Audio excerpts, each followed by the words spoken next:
During the 2000s, there was a mixture of films coming out just about every weekend. Some were great and held up through the years. Others have gone to the wayside, but were still damn good. Whether it's a thriller, a rom-com, or just some random movie that piqued the interest of millions. Before we begin, please like, share, and subscribe to our channel. Every new sub helps us achieve our goal and keeps us motivated to create new content. With that being said, I'm your host, Jamie, and here is our list of 10 great forgotten films from the 2000s. Number 1, The Number 23. I remember going down a rabbit hole when this film first came out, and how I would sit there and debate with people the significance of the number 23. There's even a whole conspiracy theory related to it, and it is quite interesting, but it is more commonly known as the 23 Enigma. And this film does so well depicting how one little thing can lead to a full-on obsession. We follow Walter Sparrow, played by Jim Carrey, who is excited to celebrate his birthday with his wife Agatha and son Robin. Agatha went to meet Walter after work, and in a bookshop near his work, she spots the book, The Number 23, and gives it to him for his birthday. He starts reading and quickly comes to the conclusion the book is based on his life, citing many similarities. After some reading though, he becomes obsessed with the number 23, finding it everywhere. Nothing is safe from it, and Walter is on a mission to solve it and figure out who the author is so he can get some answers. I'm not gonna lie, this film is one you either love or hate, and honestly, I love it considering it makes you think about all the coincidences that occur, especially when you fixate on something. I highly recommend watching this over on Amazon Prime, Google Play, Apple TV, or Fandango, but please, don't go down that rabbit hole. Number 2, Darkness Falls. There are so many legends as to how the Tooth Fairy came to be, but they're all kind of the same in a sense. If a child loses a tooth, the Tooth Fairy will come and give you a coin for it. However, there are also a lot of legends that say you shouldn't look at her, or else.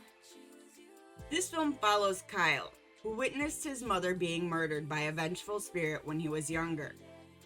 Once he could, he fled the town of Darkness Falls, only to return 12 years later to help his crush save her little brother, Michael.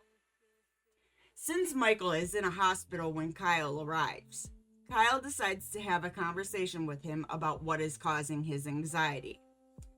Michael then reveals to Kyle that it's not anxiety. The Tooth Fairy is after him and he's trying to stay alive. Kyle now knows that she has returned, and he must put an end to this current murderous spree she's on. I feel like you can kind of connect with Matilda Dixon, who is the Tooth Fairy in this one, who 150 years prior was accused of killing the kids who were disappearing after visiting her.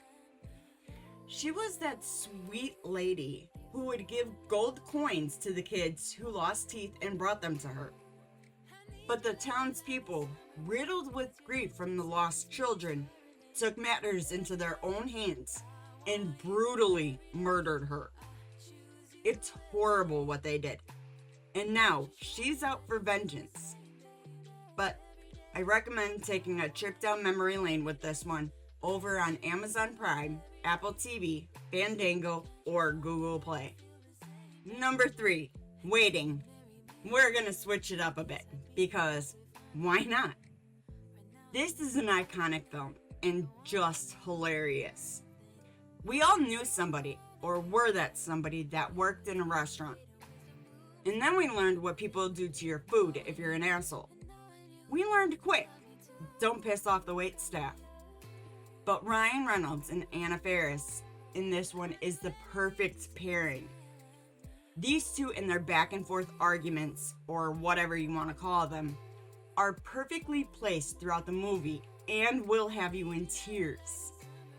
As we follow Dean, played by Justin Long, we learn that he is up for a promotion and has to tell his boss by the end of the day whether he accepts or not.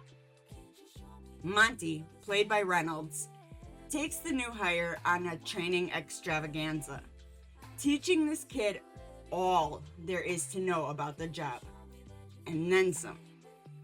This poor kid is so overwhelmed by what he sees throughout the day, and after the restaurant closes for the night, they all head to a party at Dean and Monty's place, where Mitch, the trainee, completely loses it, telling them everything he has thought throughout the day during his training, and becomes the next top dog with one interesting move. I normally don't like comedies this much, but this one is just for it to be completely situational and relevant and still standing strong to this very day. It's one that'll have just about everyone laughing. Don't forget to check it out over on Pluto, Amazon Prime, Google Play, Apple TV, or Fandango. I'll be waiting for your reactions. Number 4, August Rush.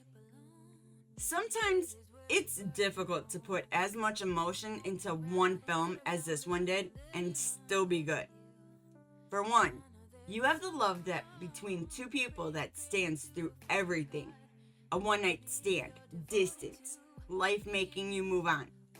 But when it comes back, it's just as magical as the first day.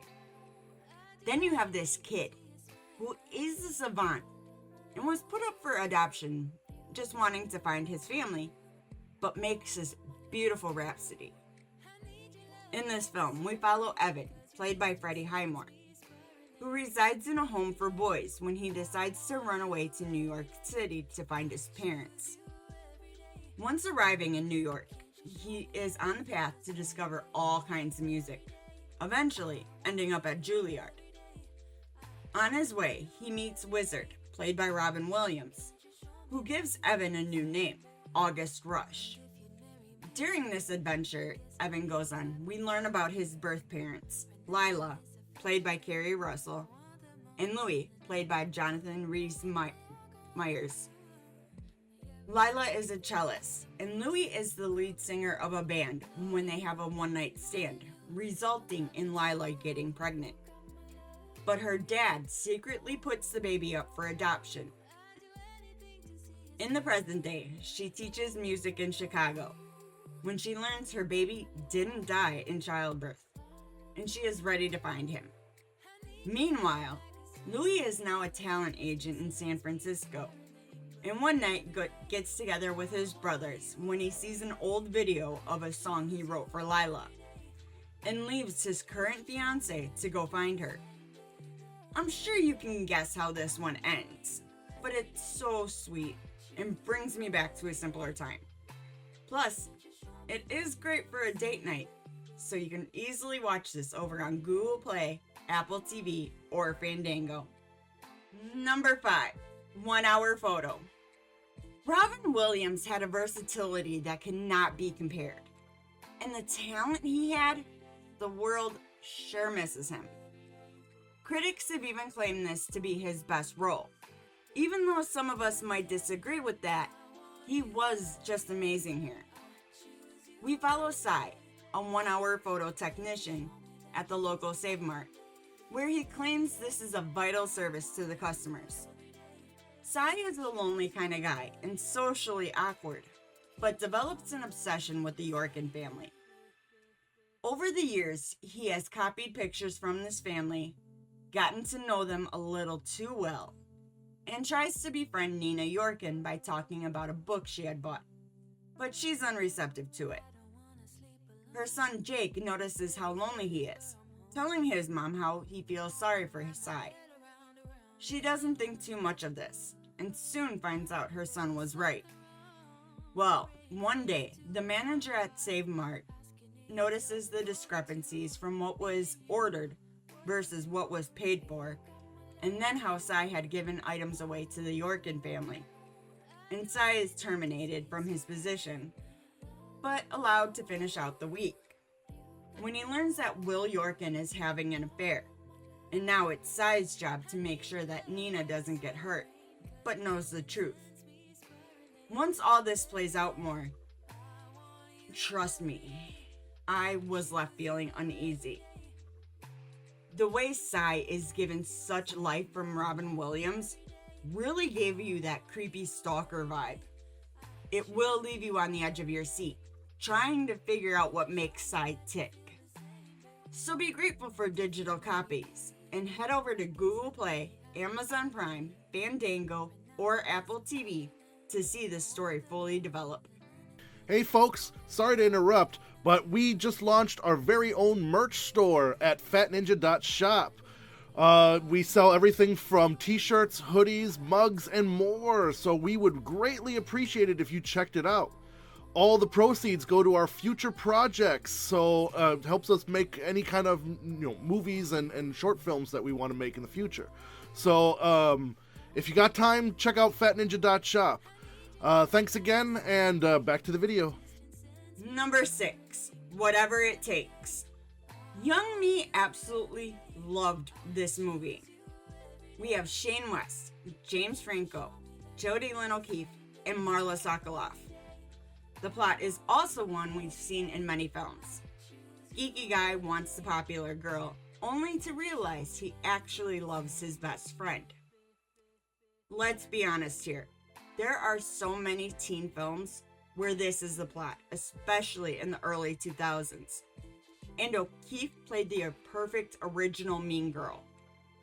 In this movie, we follow Ryan, played by West, as he just wants the quote-unquote perfect girl. And that just happens to be Ashley, played by O'Keefe. Well, Maggie, played by Sokoloff, isn't too happy about this and is eventually being pursued by Chris, played by Franco. Ryan and Chris made a deal to help each other get the girl they want, even though their intentions aren't the same. Chris just wants one thing, whereas Ryan is more pure and wants a happy ending. You know, marriage, kids, career, the whole nine. But anyway, Ryan slowly learns that Ashley is about as superficial as they come, and now she is determined to be prom queen with Ryan as the prom king, and she'll do whatever it takes. This film does take you back to high school in the early 2000s, at least that stereotypical high school. I can't really attest to that aspect, but I've heard others say it's similar. I want to know where though. Anyway, make sure to take a minute and remember high school and why we don't want to go back over on Sling TV, Billo, Google Play, Amazon Prime, Fandango, or Apple TV. Number 7, Boys and Girls. I love a cheesy love story, and this one doesn't fail to deliver. It really shows that enemies to lovers timeline, and even though the film starts off with Jennifer, played by Claire Forlani, and Ryan, played by Freddie Prinze Jr. at 12, you can tell they really don't care for each other. The two first meet on a plane, and during the flight, they realize their differences and continue on with their lives. Flash forward 4 years, they meet again, but this time at Jennifer's high school homecoming game. Ryan is the opposing team's mascot, and Jennifer is the homecoming queen. So they meet again and talk a little bit, but nothing really stays other than he is pissed at her. The following year, they end up at the same college and reconnect there. However, he's in a long-distance, long-term relationship, and she's just living with some guitarists. As life happens, they all break up. The two really start to connect and start befriending each other. It is a fun ride with these two, and you can always see that they respect each other. Sure, they're not cut from the same cloth, but they just fit together. But for some nostalgia, take a peek over on Pluto, Google Play, Amazon Prime, Apple TV, or Fandango. Number 8, Down to You. This film brings back so many memories, but it's worth it. Two people falling in love and going through all the ups and downs. It just really makes you value a good relationship. We follow Al, played by Freddie Prinze Jr., a sophomore at college who meets Imogen, played by Julia Stiles. He wants to be a French cuisine chef and she is an aspiring artist. But they start dating, and by 3 months into their relationship, they're in love and everything seems great. Well, Monk, who is Al's roommate, goes on this lecture of how love is just an illusion and it will pass. And then later predicts the breakup. Al brushes him off and says what he has is real and will last. But life happens. They do break up, which causes Al to spiral downward, isolating himself, dropping out of college, all the way to drinking a bottle of shampoo Imogen used to use. After his stay in the hospital, his parents throw him a little shindig with the hopes of reconnecting with old friends. It seems to be the right thing for him at the time, as he is put in touch with Imogen again. After a night of catching up, she shows him the book, with a picture she did of their love. It's so sweet, and yeah, sometimes the right person comes at the wrong time. If you're looking for a great cheesy love story, this is one that should be on your list. So check it out over on Google Play, Apple TV, Fandango, or Amazon Prime. Number 9, Pride and Prejudice. Based on the novel by Jane Austen of the same name, we get this adaptation, and it's perfect. We have Keira Knightley as Elizabeth Bennet and Matthew McFadden as Mr. Darcy, and the chemistry between the two is fitting, from the loathing all the way to being in love. It's a good story as we follow Elizabeth, or Lizzie, through her mid-20s in the 18th century. One thing to note, this is from a time when women were property and were expected to be married off at a young age. So the fact that she's in her 20s and not married is a big no-no. Anyway, Lizzie and her family attend a ball that has Charles Bingley and Mr. Darcy, and they all meet. Well, Mr. Bingley becomes entranced by Jane, Lizzie's older sister. There's a lot of happiness and giddy moments, and most think it's a good match. However, one person does not. Mr. Darcy, from the moment you meet him, feels like he is just looking down on everybody, which he really is. And when he meets Lizzie, the challenge is on. They both detest each other, Mr. Darcy claiming she's barely tolerable, and Lizzie, well, let's just say she probably would have done better in this day and age. As time goes on, they do randomly meet each other, and at one point he tells her against everything he loves her, and she flips on him, and I find it hilarious. Once the record is set straight between the two, there comes to be a mutual respect, and eventually they do fall in love. Donald Sutherland is probably the best dad any girl could have had at this time though. And his laugh at the end, it had me dying. For just being this phenomenal classic, it's worth a watch. So go check it out over on Google Play, Fandango, Amazon Prime, or Apple TV. Number 10, Atonement.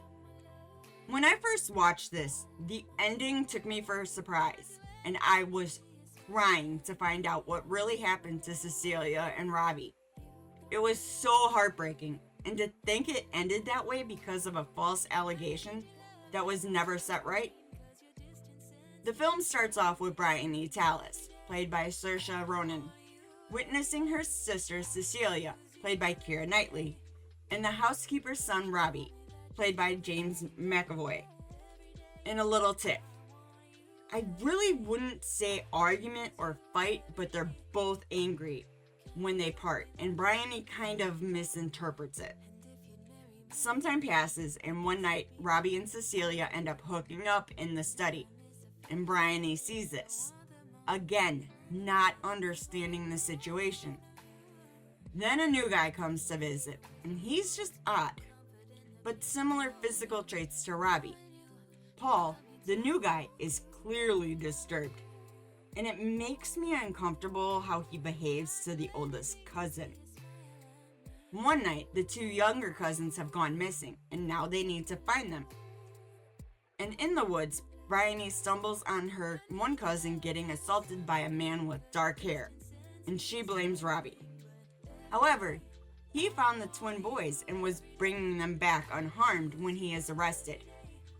4 years later, and now are in World War II, and Robbie is a soldier there, and Cecilia is now a nurse.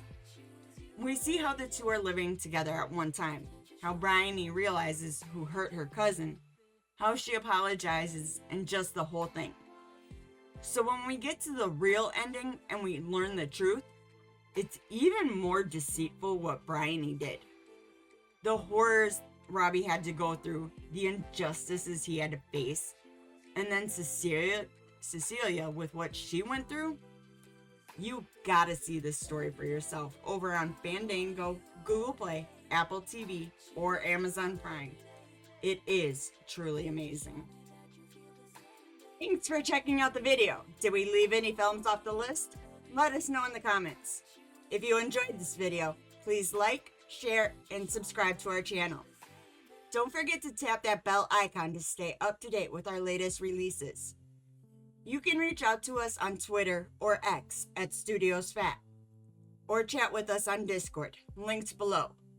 Make sure to check out our very own merch store located at fatninja.shop. All proceeds go towards our next film project, so we'd greatly appreciate it. I've been your host, Jamie. Thanks again. See you in the next one.